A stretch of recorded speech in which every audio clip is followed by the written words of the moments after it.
آپ دیکھ رہے ہیں کلیم کیسرا۔ ناظرین، مفتی عزیز نے بہت برا کیا، ان کے فعل کی کسی صورت میں بھی حمایت نہیں کی جا سکتی۔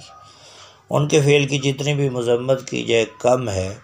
جب سے مفتی عزیز کا سکینڈل منظر عام پر آیا ہے اور ان کے خلاف بیان بازی کا ایک سلسلہ شروع ہو چکا ہے، یقیناً مفتی عزیز کا یہ فعل مذمت کے قابل ہے اور اس کی جتنی بھی مذمت کی جائے کم ہے۔ مذمت کرنے والوں کی فہرست میں ایسے لوگوں کے نام بھی شامل ہیں جو مفتی عزیز پر انگلیاں اٹھا رہے ہیں، جن کے اوپر خود کئی انگلیاں اٹھائی جاتی رہی ہیں اور اس وقت تک بھی اٹھائی جا رہی ہیں۔ ہم آپ کو اس ویڈیو میں اس کی تفصیل بتاتے ہیں کہ کیسے کیسے لوگ مفتی عزیز پر طنز کر رہے ہیں۔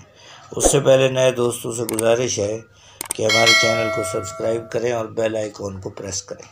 ناظرین، اس ویڈیو کا مقصد قطعاً مفتی عزیز کے فعل کی حمایت کرنا نہیں ہے، بلکہ وہ فعل یقیناً قابل مذمت ہے، لیکن ہم اس جانب اشارہ کرنا چاہتے ہیں ان کو تنقید کا نشانہ بنانے والوں میں حریم شاہ جیسی شخصیات بھی سامنے آ گئی ہیں۔ پورا پاکستان جانتا ہے کہ خود حریم شاہ کے کتنے سکینڈل ہیں، لیکن حریم شاہ کو بھی موقع ملا تو انہوں نے بھی مفتی عزیز کو لتاڑنا شروع کر دیا۔